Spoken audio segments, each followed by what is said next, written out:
episode of A Magic You. My name is Yulisa. I am your host for this podcast, and I'm so thankful that you are here and that you found me. If you are new here, welcome. If you are not new here, welcome back. I am really excited to get into today's episode. We are going to be talking about how my retreat went with Reiki last weekend and energy healing and things like that. Today's episode is very spiritual, a little bit of ghost, and yeah, there has been so much. Oh my goodness. I think it's best I just jump into it. On my way home from my retreat, it took me a full hour to even debrief with Ty, and it was a 3-hour car drive. So it could be a lot. So if you are not new here, you know I am spiritual. I'm into Reiki. I totally believe in energy healing, and I also believe in several different things like other religions. I was raised Catholic, but I absolutely love learning about other cultures, religions, what beliefs are, and I'm very open-minded and open to anything and learning about it more so. I say that because with Reiki and on this retreat, it doesn't matter, and it didn't matter, and it shouldn't ever matter what your beliefs are based on religion for all of us to be able to coexist and or just hear one another. And there was 15 women that, along with myself, well, including me, that were on this retreat, and everyone was of a different religion, a different ethnicity, different culture, age, like such a mixed group, and everyone got along. It was so beautiful to be a part of and to see, because we are really all just energy. We are all human living on this giant rock that's floating through space, and there is far more things bigger than us, that we are little ants. And just being with one another and being able to discuss things and be super vulnerable so that you can progress as an individual and get over things that no longer serve you, and old energies, old habits, old limiting beliefs that you may believe. Like all of this can tie into energy and Reiki and your mindset and just spirituality and personal development. And I'm going to lose my train of thought if I keep going. So I wanted to mention that because as I talk about the weekend, just know that there are 15 individuals with different backgrounds that I had just met for the first time, and everyone was just vibing. My trip started on a Friday morning, so I got my car packed up and drove 3 hours south to Virginia, and it was my first time really being on the Virginia coast. I was in Virginia only once before for not basic training, for tech school, and that doesn't really count to me because I was literally stuck on a base for most of it. So it was my first time driving down. It was smooth sailing. It looked super fun. A lot of antique stores on the side, and I wanted to stop, but it was raining on my way down. I did want to go out to eat before because I didn't know the eating situation, and the last thing I want to be is hungry, or I have snacks, but I didn't eat yet. So I decided I'm going to go to Denny's. I'm going to go on my first solo date at a restaurant in a really, really long time. I don't remember the last time I went to eat by myself and actually sat down. Not just got your food to go, but went in and sat down, party for one. It was raining outside, so I got my journal. I edited a video for work, and I had my headphones on. I was just listening to music. And my food got there. I ordered a skillet. It was really good. Just little date. I don't know. I loved it. The rain honestly just made it super vibey. I felt like I was in a lo-fi video or something, where you see a warm, jazzy cafe and it's raining outside. That's truly what it felt like.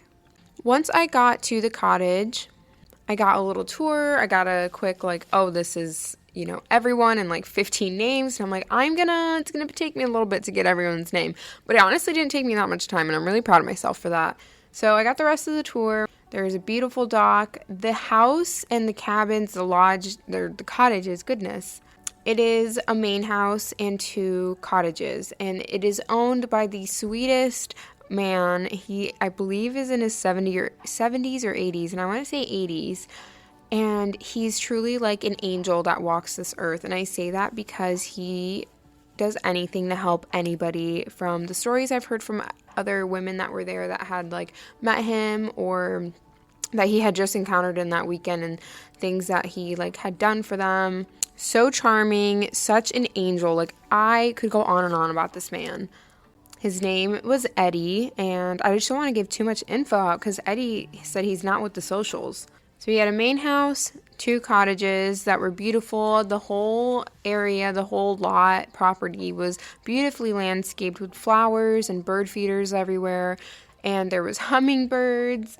There is a dock that goes out into the water because he is a fisherman, and I believe they said he fished for clams or oysters. The main house was very open and welcoming. There was all kinds of art and pictures and sculptures, like of handcrafted woodworking things all over the place, and everything had a story to it. And I just thought how cool it is that he's collected all these things from people that have like gifted him things for his help. Like, I don't know how else to explain it. It was just so wholesome. A true perfect getaway. It was beautiful. So that first day, I took pictures of the landscaping, the house, before, everyone showed up and things got a little crazy, maybe messy. It's like when you get to a hotel or your Airbnb and you're like, oh my God, it's so cute. Let me hurry up and take pictures before all my shit's everywhere. Or is that just me? Once everyone had arrived and put their things away, we all got settled, and we started the whole retreat and weekend with smudging ourselves, getting rid of any bad energy and stuff like that. Once we smudged ourselves, we went on to greet the land that we were going to be staying on. So really just like sitting on some clovers is what I did. And I was barefoot. And if you have not put your feet in a patch of clovers, I highly recommend. It's actually one of my favorite things to do. That we planted clovers in our backyard where the grass was dead. And now I have a huge clover patch. And it's super tall and fluffy. And I just recommend it for everyone. It's really great for grounding. So while other people may have been like leaning and sitting up against a tree, really just like feeling, breathing, meditating while touching the earth. Now, I understand that this all might sound a little crazy to some, but I'm assuming that if you're here and listening to this, that you most likely believe in this stuff as well, or if not, maybe you're interested, and if not, and you think I'm crazy, well, keep on listening because it gets better and I'm not crazy. We had dinner that night at a big long table, and it was so sweet that it felt like Thanksgiving, truly, like being surrounded by all these people, but I was getting to meet new people. It wasn't in a way of like, oh my goodness, I have to sit here and, it's awkward. It was not awkward at all. It's very much like, what do you do? Like, skip to the chase and starting to get to know people and none of the small talk, and it was great. I was in a room with 3 other people, so there was 4 of us in one room. I got to meet new people straight from the get-go. I mean, I'm rooming with other people that I have no idea who they are, and getting to know everyone was really fun. We all really hit it off, and it was like you just went camping or you had a big sleepover for a weekend. We had done a meditation that evening to meditate on things that we were no longer wanting to carry every day, like burdens and mindset and traits, things that we're ready to let go, things weighing us down, things that no longer serve us, to become a better version of ourselves. So while everyone's was different in their own way, they all almost tied together in a way of like, wow, we all kind of agreed with what everyone had said or understood, and if not, then we all listened and were there for each other. Because you can become very vulnerable, and it's a weekend that everyone had their guards down, and it was a very safe space for everyone to do so and just share what they wanted to get off their chest by being able to say it out loud. It was like a big therapy session all weekend, truly. So we wrote down these things on a very, very big rock, and I will say we were told to bring a big ass rock, not just a big rock, a big ass rock, to the retreat. So we all wrote down our things on this rock, and this rock was going to symbolize those things, and we had to carry this rock around over the weekend. You could, but the next day is when we actually trucked with the rock. Day 2, it was the day that we were going to be getting in the water. We all had blue dresses on. I braided some hair. We got ready in the morning, and we left about 10 to this beach nearby. And at this beach, you park, and then you kind of hike through like a forest. It was like pines, about a half a mile until you get to the beach. And then from the beach, we walked another half a mile, all while carrying beach bags with our towels, a change of clothes. And I had my camera. I don't even think I went over why I went. So I got asked to take pictures and tattoo for this weekend. I forgot to start with that. Oh my goodness. But yeah, so as we're hiking, I have this big heavy camera with my lens. It's about 10 pounds in one hand, and my big ass rock in my bag, because mine was maybe like 5 pounds, and just all my stuff.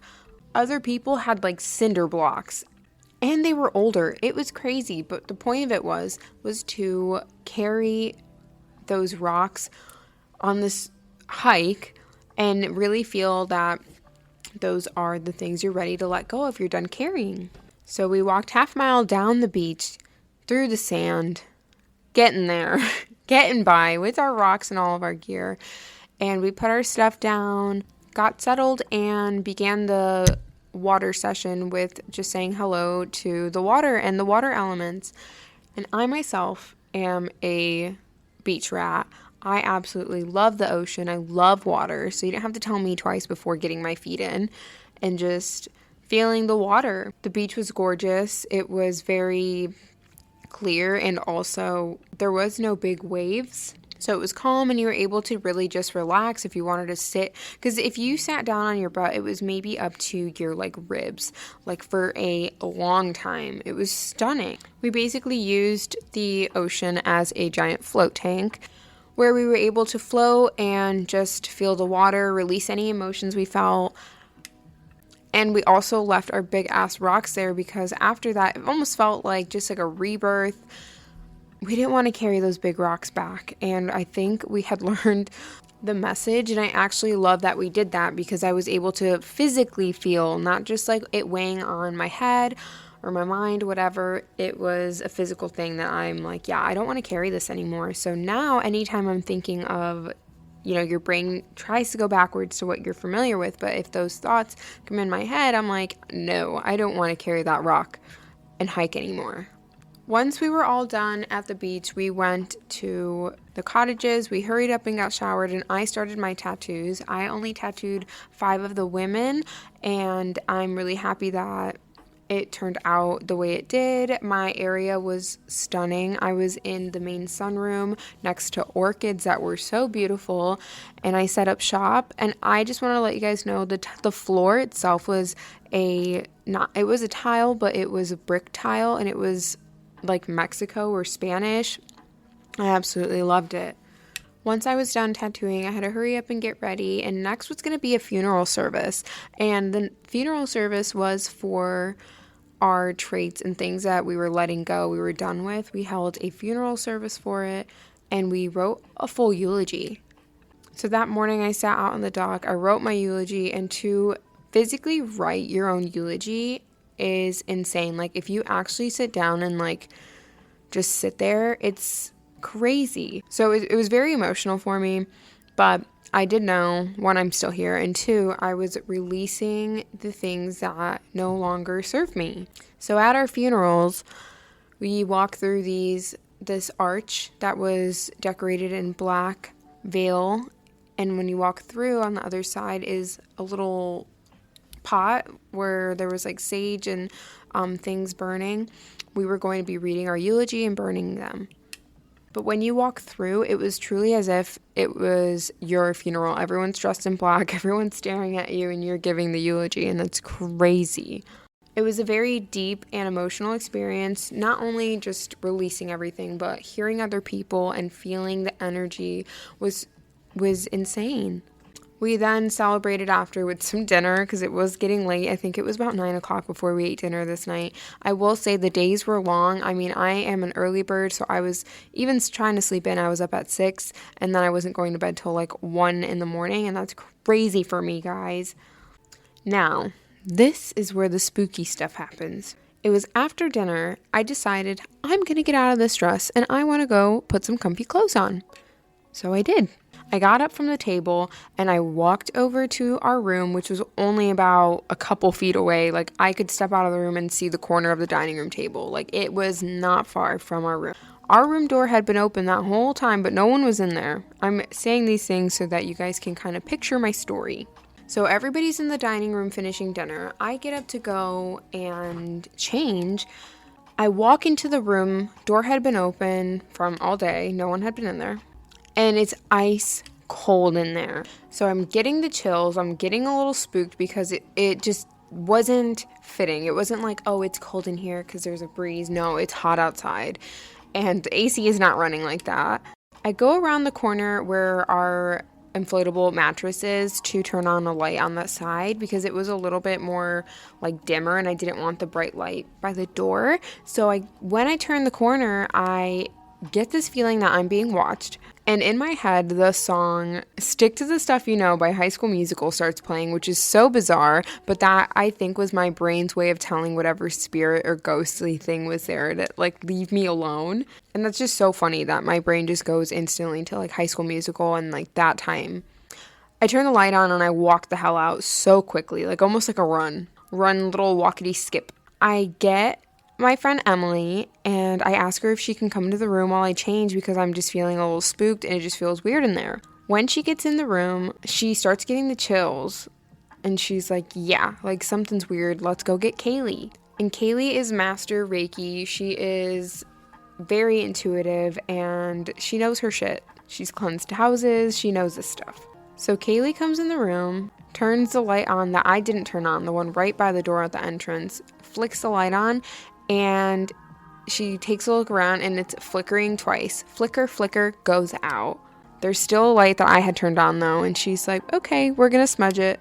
So we smudged the room, opened the window, played the xylophone to get some of the energy out, and I had to sleep in there that night, and I am such a baby. But I did it, and it felt a lot better after that, but I was so scared, and I didn't even see anything, but the feeling I had, I was so thankful that, like, my intuition was heightened, and I was like, something is off. So, yeah, that was my ghostly encounter, and I was so scared, and I don't mess with that kind of stuff. But Ty did say that if that were going to happen anywhere, that was probably the best place for it to happen, because there was other people there that could help the situation. The next day, we all went out to the dock, and we gave our thanks, and talked about what we had learned over the weekend, how we were feeling, and it was so beautiful. It was truly like night and day from the day before, the night before, from eulogies to being in all white the next morning and just really like feeling renewed. We all did a group Reiki session on Eddie. He was so kind and willing to be our little model, and also we just did. So he laid down and we took turns on like group 1, group 2. So we all kind of were on an outer circle and then an inner circle performing Reiki on him. And I had this surge of energy go through me. Like I was on the outside at first, and I wish you guys could understand how this felt. It was almost like when you're watching a sad movie and it just feels so real, but it wasn't like a sad cry again. It was just like a cry. And for my criers, you know what I mean. You know the difference between cries, but for the people that don't cry, there's differences between the tears. So I'm on the outside, and I just start praying for him. And I'm praying for this man to stay healthy, to keep helping others, to keep doing what he's doing, to be blessed, to be protected, all these things. I just start praying for him because the energy is so strong that prayers really do work, and thoughts and things like that. And I got a surge of energy and emotion that I just like started weeping, like not ugly cry, but just like eyes would not stop watering. And I'm like, oh my gosh. Then we took turns and I went in on the inner circle, and it was just beautiful. There was people crying too, and it wasn't like a sob again. It wasn't like a whole room of tears, but it was just like, wow, like we all just want the very best for this man. And I can only speak for myself. I don't know what others were thinking or how they were doing during their Reiki, if they had visuals or anything like that. Downloads, if we must call them. And after he said he didn't know what to say, and he's like, I'm at a loss of words. He asked if we had a minute, and he then played the song Roses or Rose. I'm trying to figure out which one it is. And it was a classical song, and laid back down and was just comfy and closed his eyes while this classical song played in a room full of him and 15 women. And it was as if he personally handed me a rose and every single person in that room by playing this song. I truly felt like a little angel came to me and just gave me a rose, and it was so magical. We then ended the late afternoon with some brunch and just kind of had a big lunch with whatever was left that we had from the weekend, and packed our bags and went home. And before I went home and started my 3-hour drive back, I asked Eddie if I could get pictures of him on his dock, and I was able to, and they turned out so good. And I plan to send him a picture of him framed and a picture of like some of the ladies or all of the ladies that I can print out. And I'm just so happy that I went. It was truly such an amazing experience. I went home buzzing. And when I say buzzing, like just on a whole different level, like you go back to normal everyday society and everyone's just in this grind or busy and their minds are filled with X, Y, and Z things that honestly don't matter, like things that were made up for us to not be able to feel and to not be able to use our other senses and our intuition and things.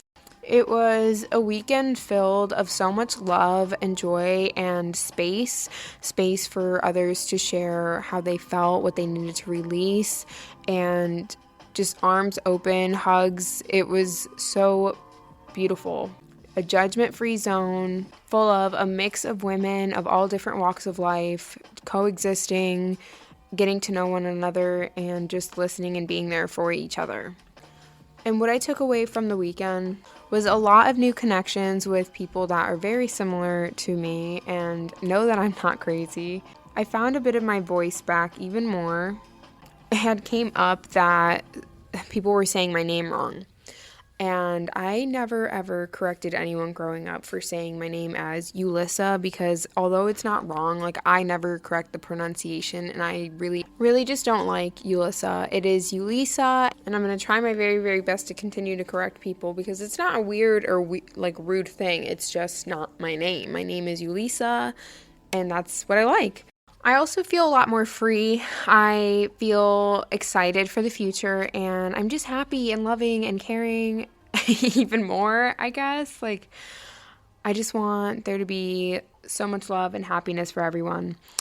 Okay, that's all I have today. It is getting to the point where I have to go run errands, and Penny is tired of listening to me yap right now. And yeah, I have nothing else at this very moment. So I wish you a beautiful day, a beautiful week, and thank you guys for listening. Okay, I love you guys. Bye.